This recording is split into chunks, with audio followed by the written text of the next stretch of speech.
नमस्कार दोस्तों, law series के आज के एपिसोड में हम देखेंगे service matters in the supreme court of India. तो दोस्तों, सर्विस मैटर्स सुप्रीम कोर्ट में अलग अलग टाइप से आते हैं। जैसे कि अलग अलग राज्य है, राजस्थान सर्विस कमीशन है, आपका महाराष्ट्र है, कर्नाटका है, सबके सर्विस रूल्स हैं। तो सभी भारत के सर्विस जो स्टेट सर्विस रूल्स हैं, इसके मैटर्स सुप्रीम कोर्ट में चलते हैं।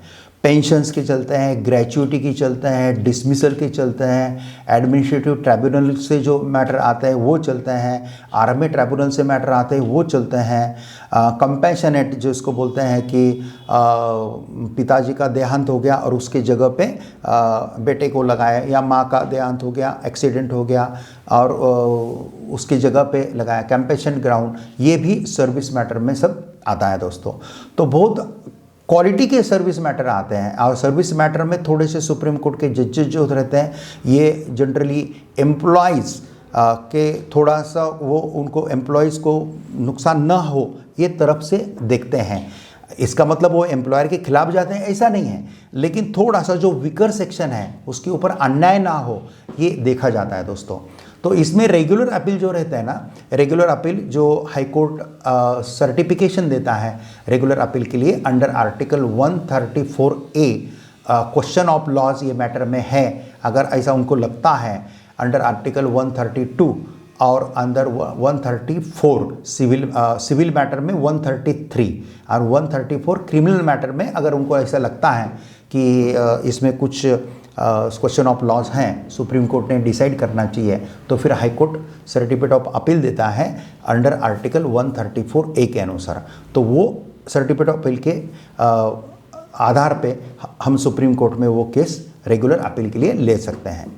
और दूसरा, अगर हाई कोर्ट का सर्टिफिकेशन नहीं है तो भी हम सुप्रीम कोर्ट में आ सकते हैं अंडर स्पेशल लीव पिटिशन, जिसको हम SLP बोलते हैं। खाली हाई कोर्ट ऑर्डर के अगेंस्ट SLP होता है ऐसा नहीं है। भारत के किसी भी न्यायालय के, भारत के किसी भी अथॉरिटी के ऑर्डर के against special leave petition supreme court में हम फाइल कर सकते हैं, provided that supreme court should accept it. Supreme court को लगना चाहिए कि ये मैटर में कुछ दम है, कुछ क्वेश्चन ऑफ लॉज हैं, कुछ है कि यहाँ पे हमने हस्तक्षेप करना चाहिए, तो वो SLP एक्सेप्ट करता है। ऐसा बोला जाता है कि काफ़ी SLP डिसमिस ही होती हैं, SLP का कुछ फ़ायदा नहीं होता है, ऐसा नहीं होता है दोस्तों। That is depend upon drafting, that is depend upon pleading, that is depend upon the subject matter of question of laws, how you put that question of laws grounds, इसके ऊपर रहता है। तो काफ़ी SLP एक्सेप्ट भी होती है, that is depend upon case to case, इसलिए कहीं सुनाई बातों में मत जाइए। रिट पिटिशन जो है वो रिट पिटिशन भी फाइल होते हैं सुप्रीम कोर्ट में। हाई कोर्ट में जो रिट पिटिशन फाइल होते हैं उसके अगेंस्ट भी सुप्रीम कोर्ट में आ सकते हैं रेगुलर अपील या SLP के द्वारा। आइए जो रहते हैं interlocutory application, similar matter supreme court में चल रहा है और आप उसमें के इंटरेस्टेड पार्टी या उसके टाइप का मैटर आपका है, तो आप IA डाल के भी सुप्रीम वो मैटर में आ सकते हैं। IA के अलग अलग टाइप है, मैंने आपको एक टाइप समझाया। कैवेट्स जो है, कैवेट्स भी सुप्रीम कोर्ट में आप डाल सकते हैं। कैवेट क्या होता है कि हाई कोर्ट से या ट्राइब्यूनल से आपको रिलीफ मिल गया है, लेकिन सामने वाला जो है वो सामने वाला स्टेट गवर्नमेंट हो या आपका आर्मी हो या आपका एडमिनिस्ट्रेटिव कोई डिपार्टमेंट हो, बैंक हो, जो भी सामने वाला हो, वो सुप्रीम कोर्ट में जा सकता है। ऐसा अगर लगता है तो उस समय कैवेट डाल के रखना चाहिए।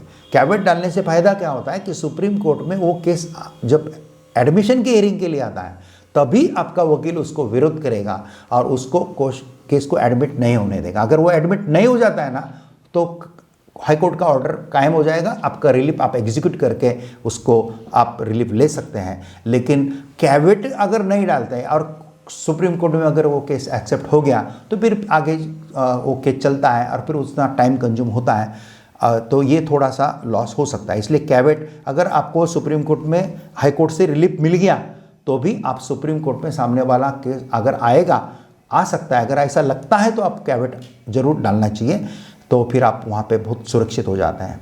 और सुप्रीम कोर्ट का एक रिव्यू पिटिशन भी एक पार्ट चलता है। रिव्यू पिटिशन क्या होता है वो बताता हूँ दोस्तों। सुप्रीम कोर्ट का फाइनल ऑर्डर आ गया, फाइनल जजमेंट हो गया, उसके बाद तो कोई अपील नहीं है, लेकिन सुप्रीम कोर्ट के रूल्स में एक प्रोविज़न है कि सुप्रीम कोर्ट के जजमेंट के अगेंस्ट आप सुप्रीम कोर्ट में रिव्यू पिटीशन डाल सकते हैं। अगर आपको लगता है कि कुछ पॉइंट ऐसा है कि जो मिसिंग है, आपको ऐसा लगता है कि कुछ लूपहोल्स है जजमेंट में, तो आप वो डाल सकते हैं। काफ़ी बार ऐसा बोला जाता है कि रिव्यू का कुछ फ़ायदा नहीं होता है, कोर्ट में कुछ रिव्यू देखा जाता नहीं है, वो ऐसे ही ना देख के डिसमिस कर देते हैं, लेकिन ऐसा नहीं होता है दोस्तों। वो प्रॉपरली देखते हैं और उसमें अगर सही में लूपहोल्स है, सही में अगर कुछ लगता है, मिलता है, तो रिव्यू एक्सेप्ट भी होता है। इसलिए कई सुनी बातों में मत आइए, आपका केस का एक मैटर देखिए, केस फैक्ट्स देखिए और रिव्यू प्रॉपरली, अगर प्रॉपर ड्राफ्ट करना, प्रॉपर वकील के थ्रू अगर वो रिव्यू डालता है तो उसका फ़ायदा होता है। और वो रिव्यू के आगे क्यूरेटिव पिटीशन रहता है। क्यूरेटिव पिटीशन क्या होता है कि रिव्यू पिटीशन में अगर आपको रिलीफ नहीं मिलता है तो फिर सीनियर लॉयर का एक लेटर लेना पड़ता है कि भाई ये केस में कुछ दम है, ये पॉइंट रहे हैं वगैरह वगैरह, वो डाल के हम क्यूरेटिव पिटीशन डालते हैं। और ये क्यूरेटिव पिटीशन है, लास्ट रेमेडी है, इसके आगे कोई रेमेडी नहीं है।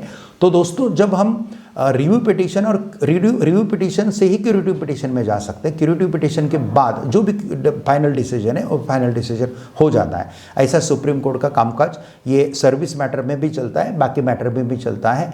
तो दोस्तों मुझे इतना ही बोलना है कि सर्विस मैटर में अगर आप अफेक्टेड है, आपको बहुत ही अन्याय हुआ है, तो थोड़ा सा लड़ना पड़ेगा, थोड़ा सा खर्चा कोर्ट कचहरी का बढ़ता है, लेकिन अगर आपका क्लियर जॉब लग जाता है तो पिछला जो एक बैलेंस है वो बैलेंस भी बैच के साथ मिल जाता है आपको, इसलिए वो टेंशन नहीं है। लेकिन न्याय के लिए लड़ना चाहिए दोस्तों, ये इतना मैं बोलता हूँ। खैर अगर आपका केस वैसा है, तो अगर आपको लगता है कि नहीं आपकी ही गलती है, तो फिर आप जहाँ पे भी छोड़ सकते हैं वो छोड़ सकते हैं और उसमें है वो उसमें समाधान ले सकते हैं। तो आज के लिए इतना काफ़ी।